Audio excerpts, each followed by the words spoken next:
Showbiz والے جو ہیں یہ پیسے سنبھالتے نہیں ہیں، اس وقت جب مل رہے ہوتے ہیں فراوانی ہوتی ہے یہ لٹا رہے ہوتے ہیں، یہ عیاش ہوتے ہیں.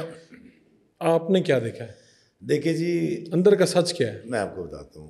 امان صاحب، مستانہ صاحب، ببو صاحب، یہ 3 بڑے نام میں لے لیتا ہوں. بالکل میں گواہ ہوں اس بات کا کہ 1 نہیں 2 نہیں 5 نہیں 10 گھر پال رہے تھے. یہ صرف اپنا گھر نہیں، 10 گھر 7 کسی اور کے. ٹھیک ہے. اچھا اب پہلے تو یہ پتہ کریں پیسے کتنا کماتے ہیں. یہ جو ہیلپ ہوتی ہے نا، مجھے ابھی پینڈیمک میں کال آئی جی وہ وزیر اعلیٰ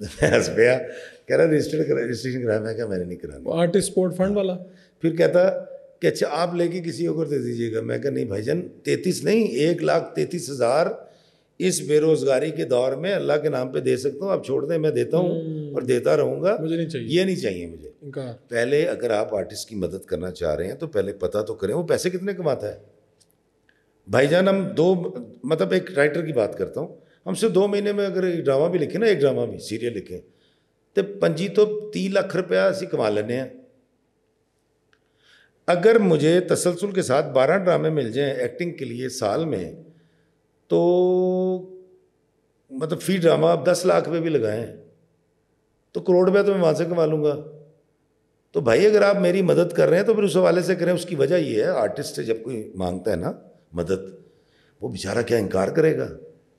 اس کو تو اپنے نام کی پڑی ہوئی ہوتی ہے. کبھی خان صاحب مرحوم، میں آپ کو بتاتا ہوں میں کیوں جانتا ہوں یہ چیزیں. میں نے آرٹسٹوں کے لیے بہت ان کو فنڈز لگوائے ہیں، پی ٹی وی سے، پی این سی اے سے. اچھا آرٹسٹوں کو ابھی بھی نہیں پتا کہ پی ٹی وی کے بعد ان کے کروڑوں روپے پڑے ہوئے ہیں جہاں سے میں پیسے دلواتا تھا. میں نے دلوانے چھوڑے، کوئی بھی نہیں گیا لینے. پڑے ہوئے ہیں ہاں لیکن بلکہ اس پہ پروفٹ آ رہا ہوگا. اچھا P N C A, Pakistan National Council of Arts, ان کے پاس کروڑوں روپے فنڈ پڑا ہوا ہے آرٹسٹوں کا. اب چونکہ میں تھوڑا سا مصروف ہو گیا، میں نے 10 سال 12 سال بڑا کام کیا. میں ان کے فارم فل کرتا تھا، اس کو ٹیسٹ کرواتا تھا. ان کو پتہ نہیں بیچاروں، ان کو پتہ ہی نہیں ہے بیچاروں. لوگ سمجھتے ہیں یہ بڑے تیز ہوتے ہیں، یہ تو بڑے معصوم. نہیں بڑے معصوم لوگ ہیں یار. گھر ان کے پاس نہیں ہوتے، کرائے کے گھروں میں رہتے ہیں. پھر ان کو کرائے کا گھر کوئی نہیں دیتا کہ جی یہ تو ایکٹر ہے گا جی. اینٹی آرٹ سوسائٹی ہے ہماری، ہمیں ماننا پڑے گا. تو میں نے جب اپنی تھوڑی سی مصروفیت، میرے بچے بھی تھے اور فلاں، تو میں نے کچھ مطلب الحمدللہ عارف جعفری صاحب حیات ہیں ابھی، پی این سی سے ریٹائر ہو چکے ہیں، اللہ ان کو زندگی دے، ڈائریکٹر تھے.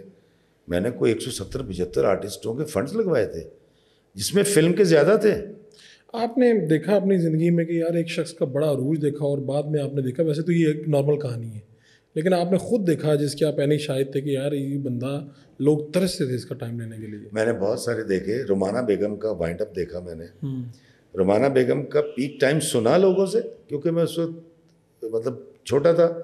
رومانہ بیگم کا جو وائنڈ اپ تھا وہ پی ٹی وی کے اندر جس طرح سے انہوں نے آنا اور انہوں نے آگے کہنا کہ اتنے پیسے دے دے، اور وہ کیونکہ وہ ان کو ایک تھا تو وہ ان کا وائنڈ اپ جو ہے وہ ایسے ہوا تھا، بڑا دردناک. جی رومانہ بیگم شاید لوگ جانتے بھی نہیں ہوں گے، کہیں گے رومانہ بیگم کون ہے، اور شاید نیٹ پہ بھی لکھے تو کچھ ملے نا ان کو. تو مجھے ایک دن ملی تو مجھے کہتی کہ میں خسروں کے گھر میں رہ رہی ہوں، خسروں کے ساتھ، ہیجڑوں کے.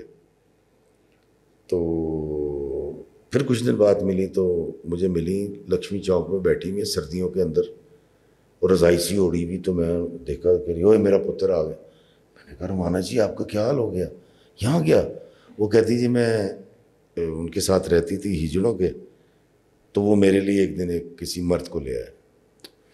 تو میں مطلب مجھے چھوڑنا پڑا، وہ ظاہری بات چھوڑنا پڑا ان کو. اب میں کیا کر سکتا تھا؟ میرے پاس بڑی بات ہے، میری جو اس وقت انکم تھی 700-800 روپے مہینہ تھی، 1100 تھی شاید. اب میں کہاں سے دیتا؟ کام تو مجھے ملتا نہیں تھا، میں نیا نیا اسٹرگل کر رہا تھا. تو میں جو کچھ کر سکتا تھا ان کے ساتھ کر لیتا تھا. پھر مجھے بتایا ہمارے رانا صاحب ہیں، اسار رانا کے جو بھائی ہیں جی، وہ شاہ نواز رانا صاحب نے بتایا وہ اپنی بیگم کو لے کر گئے گنگا رام ہاسپٹل. کہتے سردیاں تھیں تو کہتے کہ میں نے بستر میں برآمدے میں کسی خاتون کو دیکھا، اس نے دیکھ کے منہ چھپا لیا. تو جب قریب گئے تو انہوں نے، لوگ پیسے پھینک کے جا رہے تھے ان کے آگے، تو دیکھا تو رومانہ بیگم تھی. کہتے میں نے دیکھا تو میں ان کے پاس بیٹھ گیا. انہوں نے کہا یار, انہوں نے کہا رانا کی کرا, کچھ ہے نہیں رہنے کے لیے جگہ. تو میں جان کے ایکٹنگ کرتی ہوں, بیمار ہوں تو یہ مجھے ایمرجنسی میں داخل کر لیتے ہیں. 15 دن 20 دن میرے وارڈ میں گزر جاتے ہیں. پھر جب یہ مجھے ڈسچارج کر دیتے ہیں تو میں یہاں برآمدے میں آ کے لیٹ جاتی ہوں. لوگ پیسے پھینک جاتے ہیں تو میں گزر اوقات کر لیتی ہوں. اور ان کے روج کا تو لوگوں سے سنا آپ نے؟ سر رومانہ بیگم کا وہ کٹا ہوا دانت ہی اتنا خوبصورت جب وہ ہنستی تھی لگتا تھا. تو ہمارے میں نے بڑے لوگوں کے وائنڈ اپ دیکھے. لیکن میں پھر اسی بات پہ آتا ہوں کہ ہم پہلے اگر آپ کسی آرٹسٹ کی مدد کرنا چاہ رہے ہیں تو پہلے یہ پتہ کر لیں اس کی انکم حالات کیا ہے, اس کی انکم کیا ہے. جی انکم کے حساب سے پھر خرچے ہوتے ہیں نا. ان خرچوں کو سکویز بھی کر دیں گے تو کتنا کر لیں گے آپ؟ نہیں ابھی ڈاکٹر سجاد صاحب کا کرائے کا گھر پورشن تھا 10 مرلے کا. جب وائنڈ اپ میں جب مجھے پتہ لگا, وہ میرا ویڈیو تھا جو میں نے بنایا تھا وہاں جا کے, جب مجھے پتہ لگا نا کہ ڈاکٹر صاحب اب قسم پرسی میں اور لاہور آ گئے ہیں تو میں گیا تھا ان سے ملنے کے لیے. کہاں ان کے کرتے کی کریز نہیں ٹوٹتی تھی, اور کہاں ان کے کمرے میں داخل ہوتے ہی ایک عجیب اسمیل تھی, کہاں وہ پرفیوم لگایا کرتے تھے, اور وہ آخری ویڈیوز میں نے بنائے تھے. تو ہمیں یہ ماننا پڑے گا ہمارے یہاں کوئی ایسا ادارہ موجود نہیں ہے. اگر ہے تو اس کا کوئی انٹرسٹ نہیں ہے کہ وہ آرٹسٹ کے گھر جائے, اس کی مزاج پرسی کرے یا اس کی ہیلپ کرے, ایسا کچھ نہیں ہے.